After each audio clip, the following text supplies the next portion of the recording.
Hi guys, it's Stephanie with Making It Crafty. I'm back with my next video in our Crystalac series, and today we are going to show you how to glitter a cup.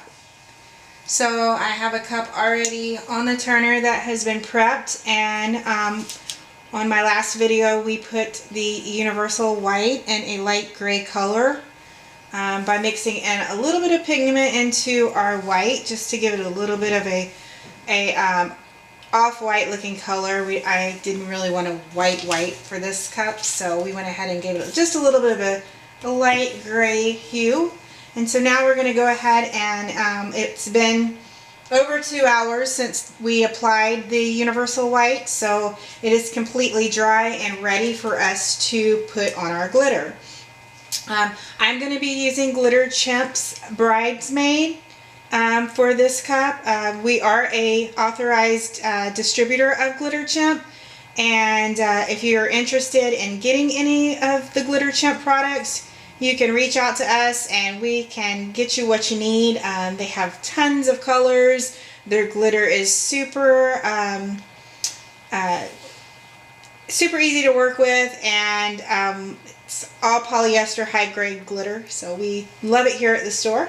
So if you're interested in that, just let us know. Okay, so I have my Extreme Protection. I have it in a squeeze bottle because that's how I like to store mine. You can put it in any kind of container as long as it has a airtight seal. The products will keep for 5 years as long as they're in a airtight container. So anytime you mix up any of your universal white, or you want to put your Extreme Protection in a container or whatever, don't throw any of that out. You know, anything that you have that's left over, you can put in an airtight container and come back and use it again later. So I'm going to show you now. So when you apply your Crystalac, I just go and put a little bit on the cup, and then I'm just going to smear it in with my finger. I personally like to use a glove for this application. I think that I can feel the product better, so I know if I'm using too much or too little, or if I missed a spot, especially when I'm glittering, because it's important. You don't want it to have a dry spot on it that you didn't feel, and then you put your glitter on and you've got this huge dry spot that you didn't realize that you had.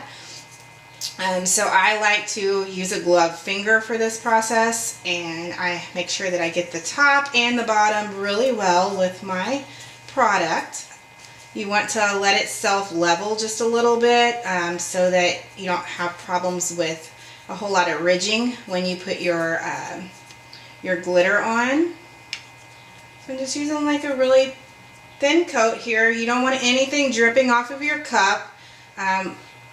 It goes on really super thin, and that's how you want to keep it. You don't want it to be thick or anything like that on your cup. And then don't forget to do the bottom. I just put it on my finger and I'm going to swirl it around on the bottom, making sure that I get the entire bottom of the cup. And then I'm just going to let it self-level for just a minute, just so I make sure that I got every area of the cup. I don't see any dry spots. And I did actually drip just a little bit onto my paper, so I'm just going to fold it over so I don't contaminate my glitter. Because anything that you put on your cup, you want to make sure that you have something under your cup so that you can catch that excess glitter, because you don't want it to you don't want to ruin that glitter. You can always recapture it back into your cup. So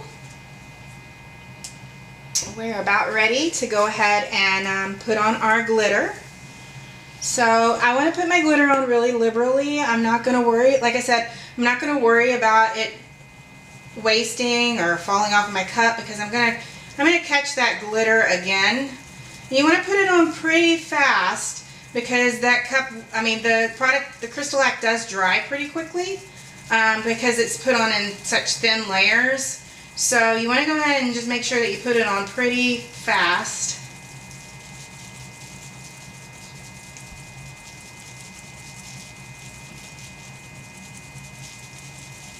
Make sure you get the top and the bottom really, really good. And if you don't get it all on the first layer, it's okay. You can always come back in and put another layer on after this one is dry. I know at first it is a little bit of a learning curve, and what you think works best for your application product might not be what mine is. So just don't get discouraged. Just, you know, do whatever you need to do to figure it out. You'll get it. We all went through that process when we first started using, even when I was using epoxy. There's a learning curve to it. And so I like to just kind of dump the bottom on the bottom of my cup. The bottom, if it doesn't take really well on the bottom, it's okay. I'm going to come back over it with another coat. So usually I just pour it all out on the bottom here, and then I'll take my cup off, and then I'll just, once it turns for a minute, dip it into the bottom of the glitter here. But that's all you're really going to do. You're just going to coat it, let it spin for an hour. Since this is glitter and it's going to absorb a lot of my product, I am going to let it turn for an hour, and then I'm going to let it sit for about 3 to 4 hours because I want to make sure that that glitter has, you know, because the glitter is so thick that I want to make sure that it's had plenty of time to dry before I go forward with the rest of the process. So you see I'm just pouring my glitter back into the bottle, and you'll see that it hardly used any of the actual glitter. I still have plenty of glitter in this bottle. It was a brand new bottle, so going back over it again if necessary is not going to use up more glitter. It's just going to fill in those gaps if there are any.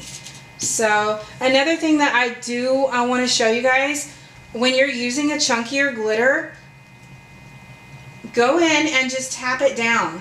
You want your glitter as flat as you can get it, because the flatter your glitter, the less layers you're going to have to put on it. So don't be scared to just touch your glitter. I just pat mine down. As it spins around, I just want to flatten the glitter as much as I possibly can. You know, you don't want to be really rough-handed with it. It's just a real gentle pat, just so some of that glitter will lay down flat. And then when it gets all the way around, you're just going to let it continue to spin. I'm going to leave this on the turner for, like I said, an hour, and then I'm going to move it to a drying rack so I can start another cup.